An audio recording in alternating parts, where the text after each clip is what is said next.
Aloha everyone and welcome to the Kauai County Council Roundup. I'm Chairman Rapozo with Vice Chair Kipukai Kualii. Aloha. And we are going to recap yesterday's meeting, May 14th. We started off the meeting with a beautiful blessing from Lieutenant Nalo of the Salvation Army Corps right here in Lihui. Great way to start off the meeting. And we had a few items. Just a short nickname, right? Nalo, Yeah, because it's Fa'aolovi'i Fa'asavalu. You said it. I couldn't, so I just say Lieutenant Nalo. Amazing guy. Yes. And they do amazing work there. Much mahalo to them. So we had a commission interview with Jason Ornelas, who's being nominated for a term on the Building Board of Appeals. And Jason, retired firefighter, very active in the community. Don't anticipate any issues there. We did have a bunch of bills, which we'll get into in a second. We did have a grant request for in the amount of $42,000, a little over $42,000. It's the Edward Byrne Memorial Justice Assistance Grant, and that will be used by KPD for drug-related investigations. Much appreciated. JAG, a recurring grant, I believe. Yeah, we get that every year, and they utilize that for drug-related investigations. It was alarming that Lieutenant Jenkins mentioned the rise in crystal meth and fentanyl. So we're happy to accept as much of the federal funds that we can to help fight those drug cases. And what he said was they're going after not just the street sellers, but their target is really the drug operations, the bigger fish, I guess, if you will. The completed numbers on the work that they've done for 2024 was that their seizures were up 125% and their investigations was up 65%. And then also that in 2024, they confiscated 20 pounds of crystal meth and a pound each, a pound of fentanyl and a pound and a half of cocaine. So yeah, we got powder, it's a lot. Get it off the street, you know. I mean, we did have the supplemental budget that came across. The mayor, as you know, does an initial budget in March, and then he sends a supplemental budget, which we actually worked on our decision making on Tuesday. We won't go into detail there, but the supplemental budget was approved on Tuesday. The changes we did cut some. We moved over $1 million from the proposed budget to projects and programs that the council felt was important. And we'll do a detailed update on that too. Right after we finish the complete budget at the end of the month. We had a couple of claims, as we always do. And then the bills that we had a bunch of bills, and we'll talk about 5 or 6 of them. Yeah, but we had all of the bills, you know, all the labor unions, our employees have collective bargaining agreements, and it's every 4 years they get renewed, and those renewals, those updates, or those negotiated amounts are sent back to us for approval. And basically all of the unions are going to get pay increases, you know, minimal pay increases. However, they all require the approvals of the council. So all of the bills from HGA and UPW, all the different units were sent up to us, and I believe there were 5. I think you're right, Mr. Kualii. 1, 2, 3, 4, 5 bills that will just got approved on first reading. They'll all go to public hearing on June 4th. It'll come back to the committee where we'll discuss each of these contracts individually, and then ultimately vote on whether or not to pass. We did have that first bill, the public access bill. Yeah, so 5%. as you know, we have a public access fund that the council started many, many years ago. So a percentage of our budget every year goes into an open or public open space fund. Those funds, by statute, by ordinance, those funds can only be used for the acquisition of these parcels. So we've purchased quite a bit of open space properties. What that fund cannot be used for is the maintenance of those. Typically, we are purchasing beach accesses or public spaces, but any maintenance or anything that we need to do to improve those lands have to come out of the general fund. This bill will allow the county to use the funds in that account for the maintenance. And it's not to exceed 5% of the fund. So that's going to help the taxpayers because now we don't have to tax or use property tax revenues for the maintenance. So that as well will have its public hearing on June 4th, and then come back to the committee for discussion. And then we had a bill for second reading. Second reading means the final vote. This is a bill that would amend Chapter 8 of our county code, which is relating to commercial use of park facilities. So this is a very, this bill has been, what was the right word? I won't say tenacious, but it's a long time coming. And let me just start off by saying, although the title of the section or the chapter is relating to commercial use of parks, this bill was specifically related to farmers markets and artisan markets. Farmers markets and artisan markets have been around history for centuries, really from the beginning of time, where farmers got to come in the marketplace and sell their products. That has been going on in Hawaii for many years. In fact, I consider it a part of our culture, farmers markets, sunshine markets. We used to call it sunshine markets before. The problem is, over the years, these markets were being held on properties, both in public and county property and state property, where these properties, these parcels weren't zoned for any type of commercial use. In other words, those markets should not have been operating because of the zoning. So as a result of that, a complaint was filed against the Princeville market out there at Princeville, up by Princeville, the farmers market, and the planning department had no option but to shut them down, and that's several months ago. And after looking into this issue, we found that there are many county parks that have commercial activities on them that the zoning prohibits. So planning department drafted this bill, which would basically legalize the activities such as concessions at sporting events, such as the Princeville market, and basically and to it's allow one bill to cover both public properties like parks and then also private properties. The Princeville Park is actually a private park, but I think we talked about this before, that it's kind of like pseudo public because it's open to the public and the public uses it regularly.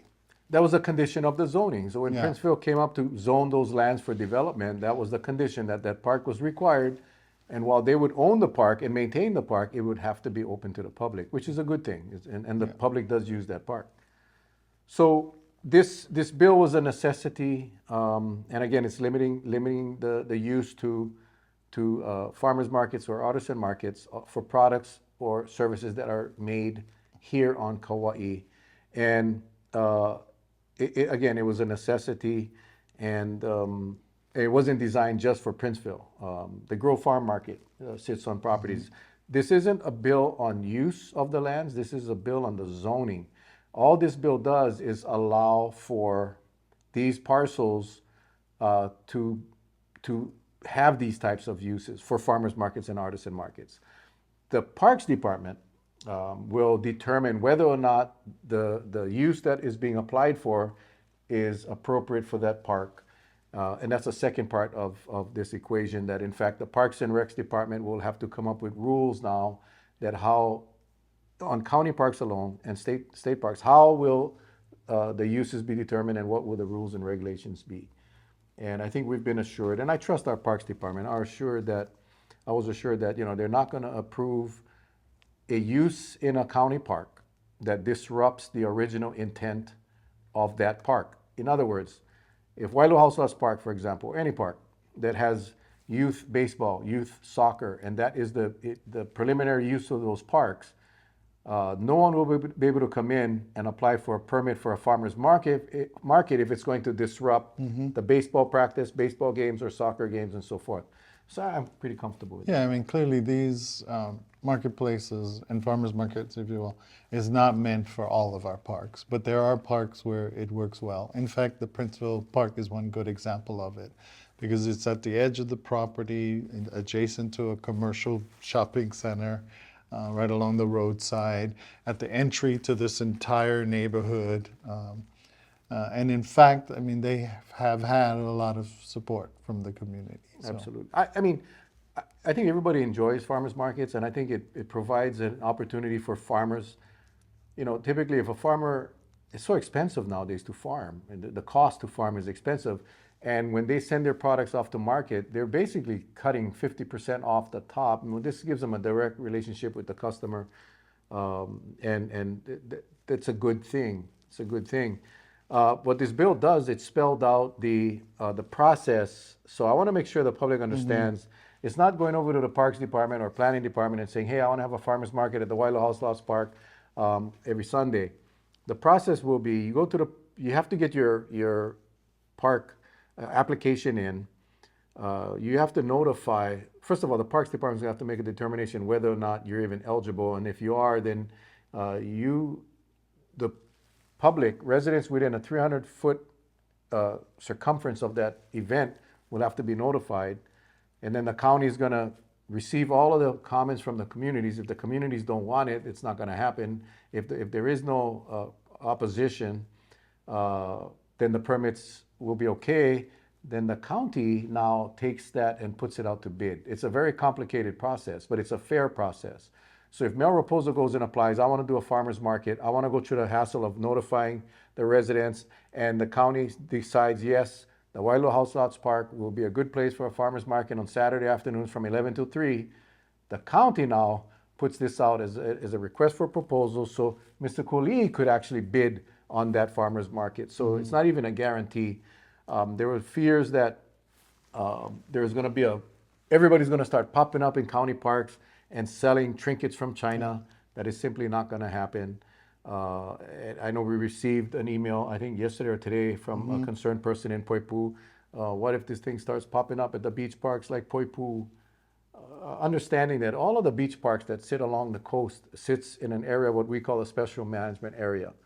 That would require a special management area permit, which is now, it's a state process that's regulated by the county, but that applicant now has to go out and apply for an SMA permit, which involves shoreline studies, archaeological studies, cultural studies. Takes about 2 years to get that done, probably at about a $500,000 to $1 million range. So I do not anticipate anyone applying for an SMA permit. I mean, it's pretty obvious. You don't want a marketplace on the beach, No. you know, on a park on the beach. And that's why you wouldn't have it at Hanalei Bay, you know, in the park there, but you could have it up at the Princeville Park beyond Correct. the shopping center. There, you know, again, there was some opposition to the bill, very little, but there were some, and valid concerns. They're worried about parks being overtaken by markets, and I don't want to see that. I don't think anybody does. Yeah. But we also wanted to provide this opportunity through a process that's fair and consistent for legitimate local markets to be able to sell their And as long as we stay on top of the size, frequency, and location, and making sure that it's reasonable, right? That the marketplace is only taking up a part of the park, so the rest of the park can still be enjoyed, and that they wouldn't be so often, right? I think right now it's twice a week, maybe once or twice a week, and Yeah, no more than 2 markets per week in any given park. And if you want one beyond that, then you got to go through the whole special use permit process, which involves the public hearings and all of that. and they typically only happen for like a few hours, like half a day or 3-4 hours. I live in the house lots, and the house lots park is pretty heavily used, but there are times where it's not. And the park is so big that, you know, if you carved out a little area where you had a dozen farmers come in and sell their farmers, I'd appreciate that. I really would. I mean, I love farmers markets. I love the fresh produce. And again, all of these would have to be locally made. You cannot buy pineapples from Costco and go over there sell them. You will get caught, and you will lose your permit. So Yeah. So you guys pretty much did more of the sausage making in committee last week and got the bill amended and to the point where it was ready to go to the full council and have approval. Yeah. And so yesterday at the full council, we did complete the bill, and it was passed 6-1, right? 6-1. So it is now, it goes up to the mayor for his signature, which, being that it originated out of the planning department and the administration, I anticipate him to sign it, and then it'll go into effect. Yep. We wrapped up the Certificate, day with a yeah. very memorable moment. We did Yeah. a certificate of recognition or congratulations to the Kauai Historical Society. 111 years in existence, and that was quite a fun There event. was quite a team of them there. I think some of the ones working at the Historical Society, running the place, and then their board and some of their former board members. Former Mayor Marianne Kusaka was there. Um, Pam Chalk. all these incredible people. You can just feel their dedication to preserving the history of our island and our county, and their dedication. And they're located right there in our historic building. You know, most of us haven't really gone through there or taken advantage of the resources, but they have a lot of cool stuff there, and it's just so important for generations to come. So much appreciated, and we really appreciated that you did the certificate chair. Well, It was beautiful. I said this yesterday. I'll say it today. I was embarrassed to say that I had really never walked into that place. They're right downstairs from they're right next to my office, and I just had never walked in. I know our staff utilizes Historical Society often for doing research, but I just did not. I was not aware of the extent of what they provide. Yeah. So a couple of weeks ago, Pam Chalk, executive director, invited me in, and she wanted to share, basically, inviting us to have some ice cream and cake for their 111th anniversary. And I said, well, we may as well do a certificate. We can do it at council and so forth. But I was able to go in and sit down and chat with her, and I'm just looking around the little room that we were in, but they have so much information in there, and they have so much documents dating back a long time ago. And I just said, what's in like one of those boxes? So she pulled out a folder, and it was files from the Honolulu courthouse back in 1930, I think, or something. Its papers were all the originals. Yeah. I just happened to pull out some police reports and reading and looking around the room. I saw some yearbooks or annual. We used to call them annuals in high school. Yeah. And I found my high school senior annual there, and obviously not mine, but somebody donated it. And there's so much information. And what we learned yesterday was that much of their resources have been digitized, that you can actually access on their website, KauaiHistoricalSociety.org. But please, folks, if you have not stepped into their office, I ask you to do so. You'll be amazed at what they have. And Native Hawaiian culture. I mean, she talked about how I think it was Mary Kavena Pukui's collection, the original collection of all her work. I mean, she wrote so many songs and hula and just preserving the traditions and culture and passing it forward and having it out there documented. And it's great. Yeah, it's available online, but they even have the original stuff. If you want to, Almost like a museum too, It to a is. certain extent. Vice Chair, it is like a museum. It is. It's, and you know, so they're celebrating this 111 years in the upcoming year. They're going to have events. But one of the things that their projects that they're working on is the oral history. They want to do storytelling. And Yeah. if any of you know of some storytellers, the kupuna. Just some kupuna, you know. Yeah. Not, I mean, young people are all cool, but we want the kupuna to tell the stories as they Of the old remember days, it. And, yeah. and we all know storytellers. We all Yeah. know. And but their focus will be on the history of Kauai and our state. And guys, go check it out. And interestingly, former Mayor Marianne Kusaka, she had a vision that she shared, and I loved it, so I'm just going to share it too. She talked about how, because it kind of all goes hand in hand too with the museum. As it turns out, the director at the museum is Chucky Boy Chalk, and Pam Chalk is his wife. She's helping run the Historical Society. And before that, some of them was their parents and what have you. But former Mayor Kusaka had said, you know, the museum has more and more stuff too, and so they need more space and an expansion. So we should look at potentially taking the space between the county lawn now and the museum now and expanding that way, and maybe even creating a bigger space for the Historical Society, because they're kind of crammed in there now. And then eventually too, as you know, things change and even the council services grows, we may need that space too. But Yeah. Everyone was fully supportive of them being there as long as they need. I love the vision. I think, she described it as a mall, like the grass mall, like in Washington All D.C. connected, right? And you have the museum, the historical society. You got the historic kind of building right there. You got the annex. Everything is right there, and it'd be all walkable. I love the vision. I think the people deserve that. I think right now, that what their place is so small. The museum really is outgrowing their place. Yeah. So yeah, I think it's time that we take a look at how we can, working with the state and even in the federal government on helping us build this vision out. I think it's a great idea. Amazing stuff.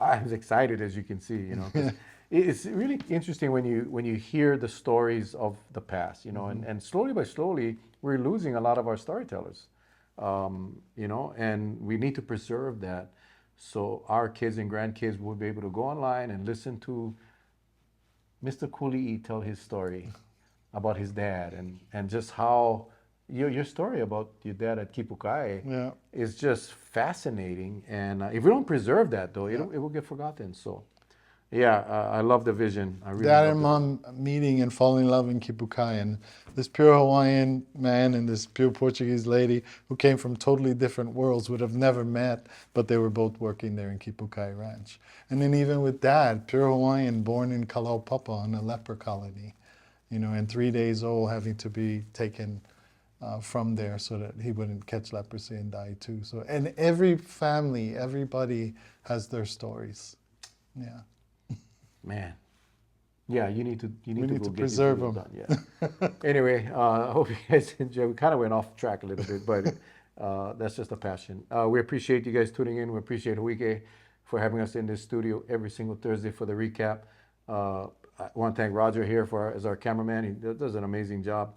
Huike now, guys, if you haven't noticed, our council meetings are now filmed live by Huike. We got a brand new system in our council chambers. The quality is incredible. Yeah. Much better technology, much better equipment. But that's all being streamed live on Huike's YouTube channel every single meeting, typically Wednesday mornings at 8:30. So you don't have to go type in www.kauai.gov and click this button and that button. No, you just go to Huike's YouTube channel and you can watch it live as it happens. You can watch the replays on Huike Channel 53, or you can watch the replays on our county website at www.kauai.gov. Hit the webcast meetings button. All the meetings are archived. Huike's YouTube channel will have obviously the meetings that they've recorded since we went live on YouTube. But if you want to watch some older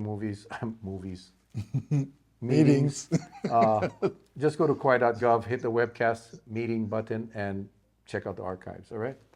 Mahalo, Roger. Mahalo, All right. Huike. Huike, mahalo. We appreciate you guys. Until next time, hui ho. God bless. We love you guys. Aloha.